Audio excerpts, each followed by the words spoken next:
All right, guys, what's going on? Welcome back to the Pocket Mads channel. It's Maddie here. Today, we're going to be taking a look at a bunch of awesome decks that did well recently at online tournaments throughout the past week or so. We like to do this series at least once a week here on the channel. Of course, on Monday, we highlight the results of our Pocket Mads Pocket Tournament. It's the largest weekly tournament series, but there's a bunch of other tournaments that go on throughout the week, and a lot of really interesting decks do well at these tournaments. So it's a way to kind of highlight some of the things going on in the meta that aren't necessarily, the same like top 5 or 6 decks that are always dominating. So I know you guys like deck lists and you like things that are, maybe a little bit, out of the normal. That's what this video is really all about. Before we get into the decks, though, you got to go register for PMPT number 17. It is this Saturday, noontime. January 17th. The cool thing about this tournament is that it's the last tournament of the season that we're running, I guess, of online tournaments. Basically, it's your last chance to qualify for the Invitational tournament, which we will be announcing sometime probably next week or later this week. And that's going to be really exciting. So there is, $150 cash in the prize pool. It'll be casted and live streamed on YouTube and on Twitch this weekend. So if you're not going to play, definitely tune in and watch. But the link to register will be down in the description below. Heavily recommend it. It's going to be a whole lot of fun. All right, so the first deck list that we're going to take a look at, and we got a bunch of decks today of all varying different, complexities and I guess, intricacies, I guess is the word there. Some of these have done better than other decks, but I wanted to kind of highlight a variety of things throughout this past week or so. The first deck list here is going to be from Boat Nero from Taiwan, went 7-3 at Umbreon's S&M number 2.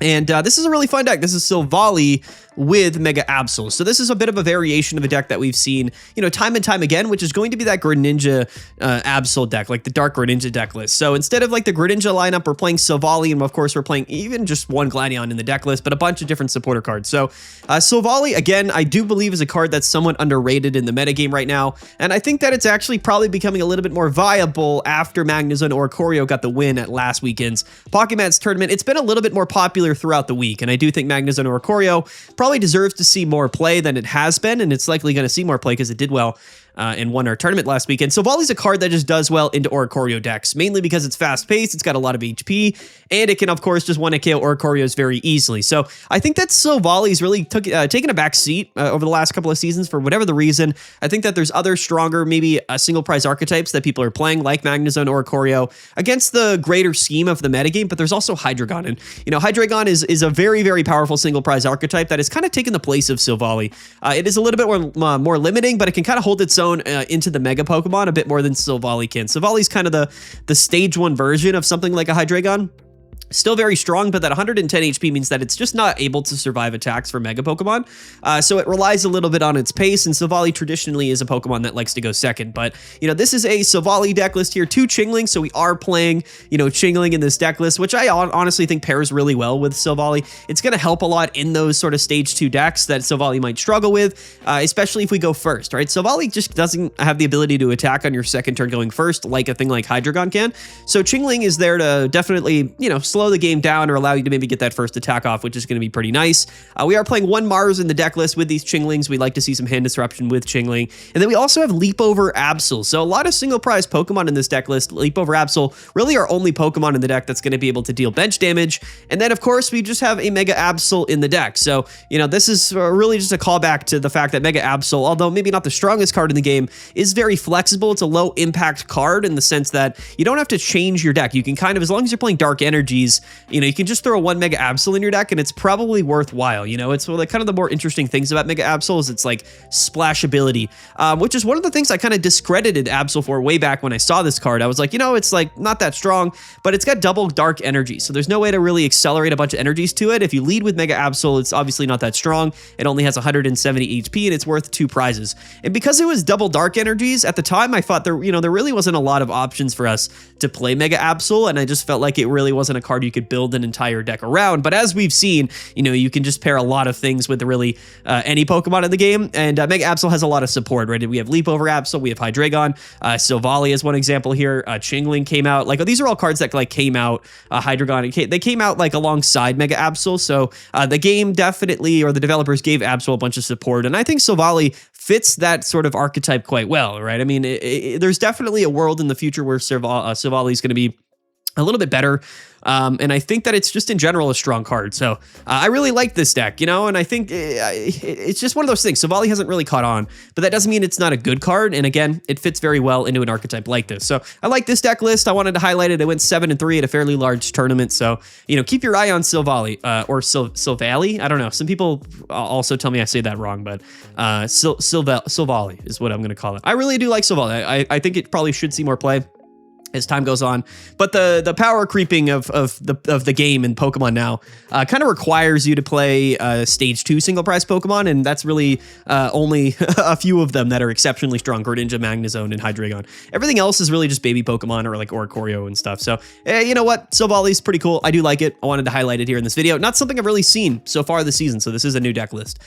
Next up here is going to be Sungjing Wu from India at Highlights Blazing Inferno, and I believe this Decidueye player won the tournament. So, you know, Decidueye is not something that I think people are, you know, I think most people know what Decidueye is. It's definitely been a significant player in the metagame. I wanted to highlight this deck list because it got first place at a tournament this past week. And like, Decidueye to me definitely is a decently strong deck list, and it is for sure like a meta viable deck list. It's right there with Venusaur. I think it's kind of unfortunate actually, because Decidueye and Venusaur really kind of fit similar niches in the metagame, that they've kind of taken each other's meta shares slightly, right? So all of the success that you've seen from Venusaur, you can kind of also just keep in mind that the same success would likely also occur if they were playing Decidueye. So they're kind of two of the same deck. I know that they play differently, but their position in the metagame is very similar in their matchup spread. So, you know, again, I wanted to highlight this because, you know, Decidueye is not necessarily, I would say, one of like the big 5 decks that like everyone's playing. Definitely not one of the most played decks in the game, but it did get first place at this tournament. So let's take a look here. And this is, again, it's going to be fairly standard Decidueye, but, you know, what does stand out to me is the fact we're only playing one Sniping Arrow Decidueye. That's definitely interesting because, honestly, this card to me feels like kind of the best card in the deck list. The baby non-EX Decidueye is absolutely broken. If you can get it out early enough, you can kind of force your opponent to never have the ability to bench their basic Pokemon to get it set up. Like in the case of, you know, playing against Suicune, if they don't get a Froakie down until like turn 3, whenever they do bench it, you can just 1-hit KO them with Sniping Arrow. It's really kind of a broken card. I really like Decidueye. Leaf Cape brings it to 160. We have Erica's, we have Lily. It is a you know, a stage 2 Pokemon, so it can hold its own in the active against a Suicune as well. It's just a really good card. This deck list is playing double Decidueye EX, which, you know, is a little bit more interesting to me, but they do play 1 copy of May in the deck. So I guess they're maybe cutting 1 Pokemon, being, you know, the non-EX Decidueye, and then playing May to add maybe a little bit more consistency. Like 1 May on top of 1 Quick Growth Extract is probably going to add a little bit of consistency to the deck, which I do like with double Rare Candy, double Dartrix. So this is a deck that should be pretty consistent, playing 1 copy of Pokeball here. Decidueye is a deck that just loves to go second, and it is a strong deck, but going first, it just gets outpaced by a lot of different things in the format. Not only that, but, you know, if we don't draw our Dartrix, then we do sort of just lose to Chingling. So that's the other factor of Decidueye. I've definitely beaten Decidueye just by playing Chingling. And you know, forcing them to not have their Dartrix. So that is something that Decidueye can struggle with, but, you know, as always, a really good matchup into Suicune specifically, which is definitely going to carry it. I'm curious about his matchups here in this tournament. Yeah, definitely hit a lot of Suicunes here, right? So, I mean, he did beat Altaria Greninja in finals, but beat 1 Suicune, 2 Suicune in, you know, in day 2 here, and then a couple of Dark Greninjas, which I also assume is probably a good matchup because you're never really able to bench Absol in that matchup. Lost to Blaziken, lost to traditional Altaria. Those are things that you would kind of expect from Decidueye. But the undefeated run in the single elimination bracket is pretty impressive. And again, it's Decidueye, and it won a tournament. I had to highlight it. So there's going to be a couple of those decks that aren't necessarily like super crazy and strange, but they did win tournaments. So we're going to highlight them in today's video. So shout out to him. Shout out to Sungjing Wu from India. Love to see it. Next up at the same tournament, the Highlights Blazing Inferno, there was Supreme 13 playing Garchomp, which I believe we highlighted this exact player, maybe a different player playing Garchomp last week. And he went 6-2-1 here, made it all the way to top 16. So, you know, Garchomp, again, something I wanted to highlight. Definitely not something people really consider in the metagame, but I do think Garchomp is a strong card. There definitely is like a niche for these stage 2 non-mega Pokemon. I know the metagame right now is very much dependent on like, you know, like mega Pokemon or stage 2 non-EX Pokemon, but there are a couple. Decidueye is one example of that. Garchomp is another example. It's realistically a strong card. What I do like about Garchomp is its ability to deal damage to the bench and kind of control the game that way. A lot of decks are playing 50 HP Pokemon and basic Pokemon, so being able to attack on your second turn going first is a big deal. It's one of the biggest advantages that Garchomp has, right? So we can go Gibble going first, we can attack, but then we can Rare Candy turn 2, 1 energy attack cost on a stage 2 Pokemon. You know, there's not many cards like that. Crobat's one example, Garchomp is another example, but 50 to the bench is a big deal, and we can KO like a Swablu on the bench or something like that. I really do like Garchomp, and I think it's a decently strong Pokemon. And then on the back line, we have Rampardos, which, I think to this day is probably just one of the other better fighting Pokemon. It's a little unfortunate. Mega Lopunny's not that bad. In fact, you could play this exact deck, but with Mega Lopunny and Rampardos. But, I wish Rampardos... people are going to say we should get some like fossil search support. I've been hearing that from time to time. Rampardos is a bit of a toxic card, but it has been slowed down and negated somewhat by Chinglings, right? Just because Chingling here, of course, stops them from playing the fossil cards from their hand because they're item cards until you play them on the bench. So, I think, Rampardos could use a little bit more love. I think fighting in general could use more love. I'm really excited to potentially see like a Mega Lucario at some point, but yeah, I like Garchomp. It's definitely sort of one of those old forgotten decks, but some people are still playing Garchomp, and it, definitely deserves some respect. These are strong cards. Garchomp, Rampardos, and I like the Furfrou thrown in there as well. Maybe the anti sort of Chingling card, which, is interesting. You also got to keep in mind that like the only basic Pokemon in the deck are Gibble and Furfrou because you can't lead with the fossil, right? So, I mean, it just is a fairly consistent sort of option here. You could, if you're going second, get an attack off with Gibble and whatnot. So yeah, here's Garchomp, just another example of Garchomp, somebody playing it and it doing well this week. Something I like to highlight, right? Because it is sort of trying to inch itself into like the fringe meta game, which, maybe it has potential to do that. Anyway, shout out to Garchomp and shout out to Supreme13. Next up is going to be from the Erico X SoFlo Circuit Sunday $100 prize pool plus a Professor's Oak. I'm just knocking things off my desk at this point. This is Pokebomb playing a very interesting, Indeedee Mega Altaria deck. Not something that we've really seen before. This is definitely sort of pushing into like the fringe meta territory, but I do like this deck list. He made it all the way to top 4, by the way, until he lost to Suicune. And this deck list is really fun. This is going to be the Bother Gengar. This is definitely not a bad card. Yet again, another Pokemon here that has a single attack cost, a single energy attack cost. So we can attack on our second turn going first, similar to Garchomp, like I said, similar to Crobat EX. These are cards that are strong. Single energy attack cost Pokemon, whether they're stage 1 or stage 2 Pokemon, do have some merit because they are somewhat strong going first. And Bother Gengar's got a strong ability, 50 damage as well, so it can KO some of those basic Pokemon that might be in the active spot from time to time. But, at the end of the day, the Bother ability makes it so they can't play supporter cards from their hand. This used to be more of a big deal back when like Silvally was running around and supporter cards were a little bit more common. But, if you really think about the metagame right now, like every deck's playing double research, they're playing double copycat, they're playing Cyruses.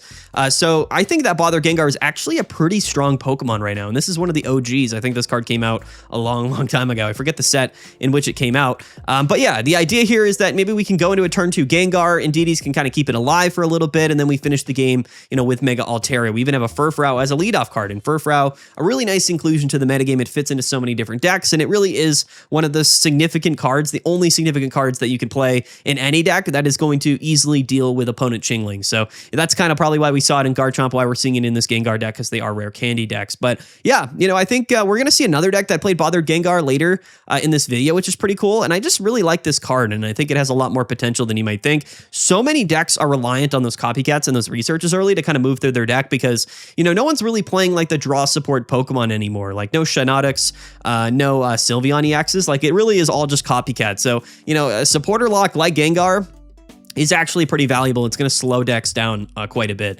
And if they can't evolve, if they can't draw their rare candy combos, and again, most decks are just playing rare candy combos, they're going to kind of get shut down by not being able to play, those supporter cards to draw, which is interesting, right? So this is a somewhat viable deck list. And the cool thing about Mega Altaria is that, it's pretty easy to just sort of slot into this deck list as well. You're not always going to find this one Swablu. In fact, the only basic search we have in the deck is going to be the 2 Pokeballs. So you are a little bit reliant on drawing into that Swablu towards the end of the game. Yeah, I mean, we're also playing double copycat, so we're going to be able to draw, a pretty significant amount. So, I like this deck list. I think it's interesting. I think Bother Gengar is a bit underrated. We are far enough into the season where we're going to start to see some really niche things pop up. and kind of like fill like really strange niches in the metagame. And I think that this Bother Gengar card is kind of doing that. Garchomp is an example of that. There's definitely a lot of strong cards in Pokemon Pocket, but as we know, the metagame gets very condensed as time goes on. Luckily, in just a couple of weeks, we will be getting an entire new full set, which is going to be B2 related. There's a teaser over on the Japanese Pokemon Pocket Twitter account.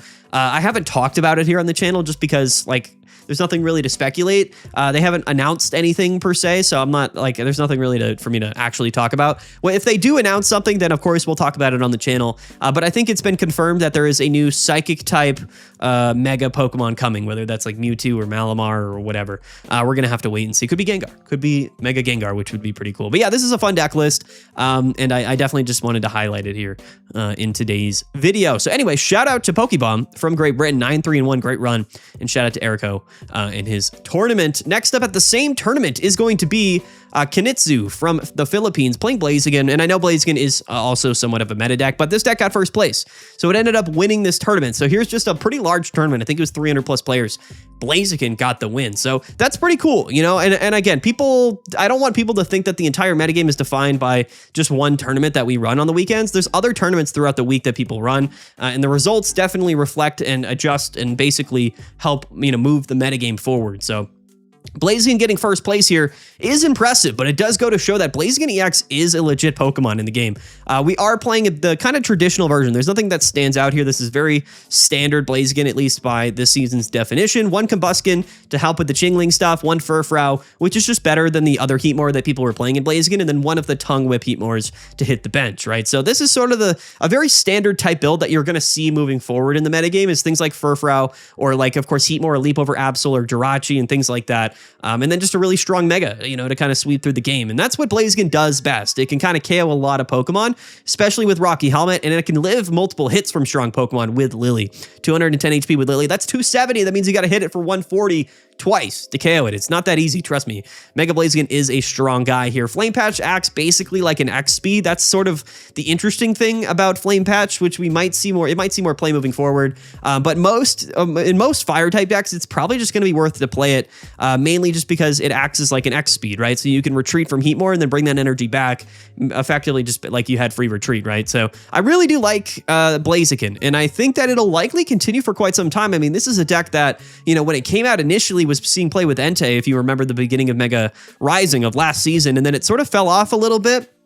A couple of weeks went by, and people really started to develop the deck into what we know it is now, and it's been relevant ever since. I think that Blaziken's a legit card, a legit Mega Pokemon. It's probably like the second or third best Mega Pokemon behind Altaria and Absol. Unfortunately, none of the new Megas are really that strong, and hopefully we see a lot more strong Mega Pokemon that come out, in B2, which I think we will. Hopefully they're not like too strong, but I think they might be pretty strong. We'll have to wait and see, but I think Blaziken's going to be relevant for quite some time. And I think it really does help gatekeep some of those strong, like basic EX Pokemon that before Megas came out. Things like Suicune, like Giratina, like Indeedee.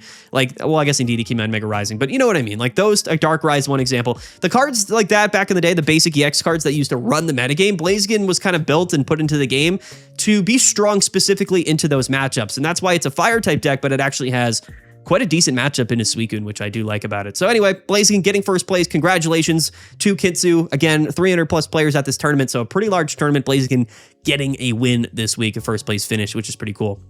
Speaking of decks here, at the Ice-T Hometown Pocket Blitz is Venusaur. So I mean, I just wanted to show that people are still playing Venusaur. This deck made it all the way to top 4, by the way, and then ended up losing to Magnezone or Choreo. And that's, one thing about Venusaur is that, realistically, it just doesn't do that well into Oricorio. Like, we can sleep and we can poison. We have a bunch of HP. But, as we've seen, like in tournament play, it's kind of different, right? Because like you can't just sort of go 30 turns and then tie. Mega Venusaur definitely has that potential, but the damage output is really what's lacking here. And, when you start to play like a non-EX Venusaur, you can maybe win that matchup, but Magnezone's the issue, right? you're taking 90 damage from a Magnezone, and you're not one at KOing it because it's got like 150 HP. So you're taking 180 per Magnezone, and it just sort of adds up to be a little bit too much, realistically. Even with the one Erica and double Lily, it just sort of isn't enough to win the game oftentimes, right? Even with Heavy Helmet. But this, Venusaur is a legit option. Its matchup spreads in the metagame very similar to Decidueye, even though it plays differently. I understand that. It kind of fits a similar niche. In these grass-type decks, I kind of wish we had more variety. They did have, the Quick Growth Extract and the Ariados that came out this set, which, again, people, I think, have forgot about.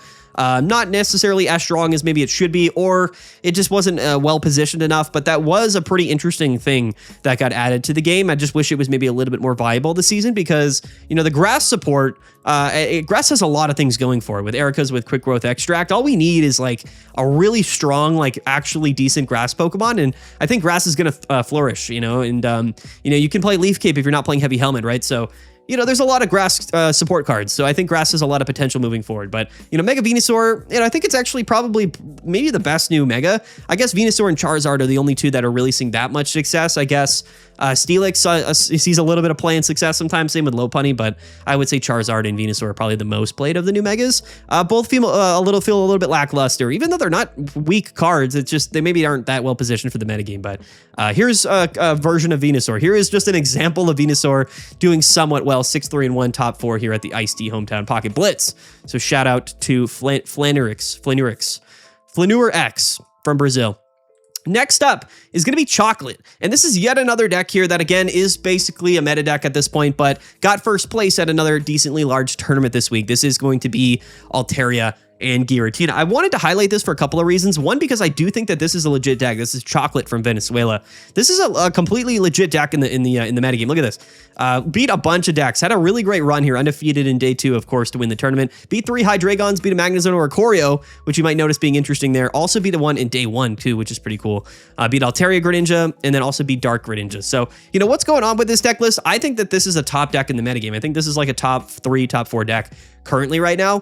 But the reason I did want to highlight this, not only because it got first place, because we're also playing a non-EX Altaria. So when I was highlighting this deck and when I recommended it for ranked at the beginning of the ranked season, I wasn't playing the Do the Wave Altaria because honestly, I don't really hit Oricorio Magnezone very much in ranked. So just taking the tie in that matchup was like kind of fine for me. I didn't really care that much. But at the end of the day, if Oricorio is more popular, which again, it probably will be, if you play one copy of the Do the Wave Altaria, this baby Altaria, you can actually win the matchup pretty easily because, Altaria here can just 1-hit KO one Oricorio. And that's kind of all you need. Like even if it just gets revenge KO'd, like it's kind of whatever because we are playing Sabrina, right? So if we KO with an Oricorio with Altaria, we force them into Magnezone, and then we just KO the Magnezone, right? And then we sort of have a Sabrina to get around one Oricorio, and that's kind of how you can win the game.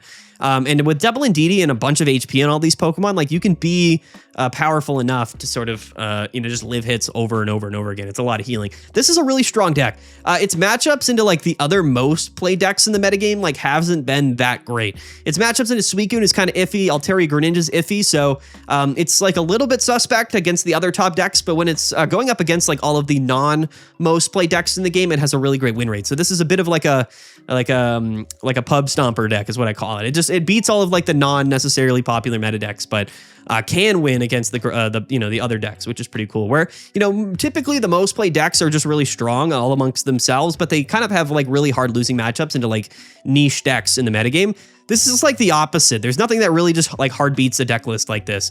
It's just sort of doesn't have like super high high win rates against like some of the more popular decks, but a really strong deck. Again, got first place at a decent large tournament this week, so it is legit. I think we had multiple players playing this deck make top 8 at our tournament this past weekend, so it's something to keep your eye on. It really is. It's kind of like the evolution of like the Espeon deck.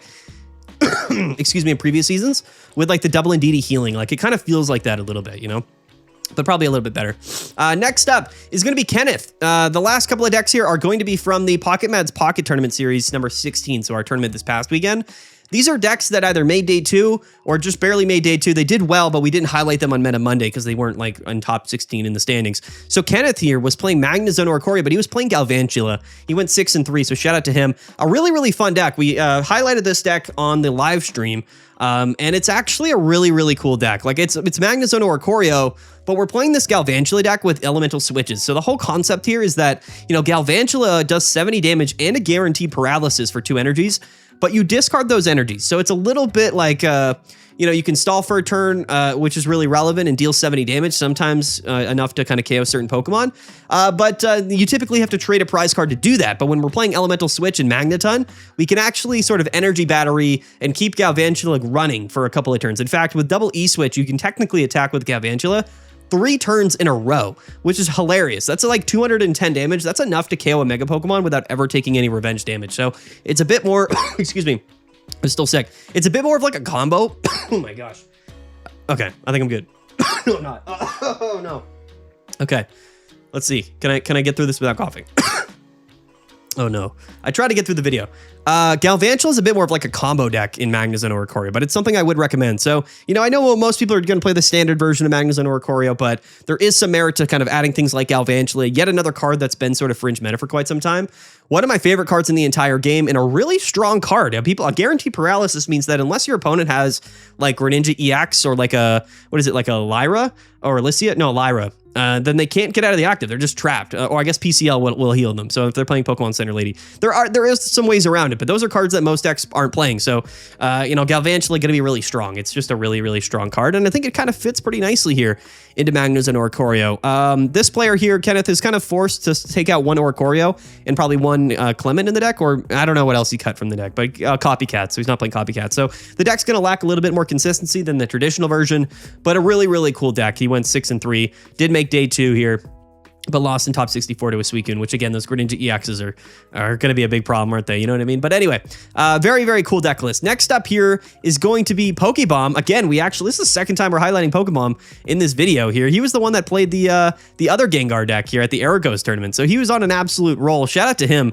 And he was also playing Bother Gengar, but he was playing it a little bit differently in this tournament. He went 6-3. This is going to be with Sylveon. So instead of playing like the 1-1 Mega Altaria lineup, he's actually just playing Sylveon EX to draw through his deck, which is really, really cool. So I'm curious to hear from him, like which one he prefers, but Pokebomb is riding the Bother Gengar train. He's sort of carrying the archetype, which, you know, is interesting because I think that there's a lot of decks, a lot of Pokemon in the game that are good enough to see play. They just aren't popularized. So it really kind of comes down to some of these few, you know, high level players in tournaments really kind of carrying some of these specific Pokemon or showing them to the rest of the meta that they can, in fact, compete against the best decks in the game. So a really, really cool deck here. Shout out to Pokemon yet again. Featured twice in this video. I didn't even notice that, which is pretty cool. But anyway, yeah, this is just going to be a different version. So instead of Altaria, we're playing the 2 EV Boosted Evolution, by the way, and Sylveon, which is pretty cool. Boosted Evolution and Sylveon's kind of broken. You know, turn 1 double draw is a little bit crazy here. Retreat cost of 1, we can draw into that X speed. You know, not a bad little strategy here. A little bit more of like a fast-paced, aggressive version of Bother Gengar, I would suppose, but less heavy hitting, right? There's not a lot of other Pokemon we can use to attack other than like Indeedee and Sylveon. Indeedee can do a lot of damage. It is actually a really strong attacker in multiple different scenarios, but yeah, a really, really cool deck. Just a really fun deck. Shout out to Bother Gengar. Shout out to Pokemon for kind of putting it on the map, at least towards the end of the season, you know what I mean? Anyway, lastly is going to be Lucas, I think. Also from PMPT number 16 here, he was playing Melmetal. I wanted to highlight this. Typically, I wouldn't highlight a deck that did not make day 2, but we had 3 people playing Melmetal at our tournament this past weekend, and all of them had actually decent win rates and decent records. Just none of them made day 2, which was a bit unfortunate. But Melmetal here actually kind of went on a bit of a tear. He went 5-3 here. And as we see, lost to that Pokebomb Bother Gengar deck. Lost to Suicune Greninja, and then lost to Altaria, but beat a lot of other meta decks. Beat Greninja, Altaria, beat Hydreigon, beat Suicune, beat Altaria, Greninja again. So honestly, just a really decent performance from this player here. And Melmetal is a really fun Pokemon. It's a really fun deck.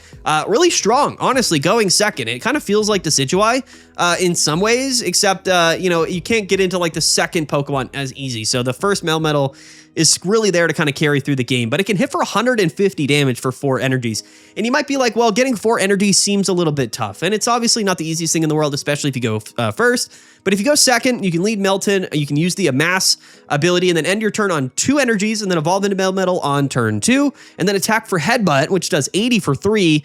And then, of course, we'll probably tank a hit, especially with, you know, 170 HP, Steel Apron, and, of course, Pokemon Center Lady. And then from there, we kind of just sort of try to sweep through our opponent hitting for 150. So there's some matchups that are just going to be too difficult for Melmetal to win. But going second, this is a legit card. I mean, I tried it in ranked a little bit because I was curious after I saw these players playing Melmetal, and it definitely is a pretty strong deck going second. Going first, I think it's just a little bit too slow to win most games. But in a best of 3 set in tournaments, you know, maybe you get lucky and you go second multiple times, right? The rest of the deck is kind of just filler cards that you might need. You know, May for extra consistency, Copycat for extra consistency. I think my mouse died, by the way. But we're playing Pokemon Center Lady to heal. Iono in the deck is quite interesting. You know, Iono is kind of an underrated card.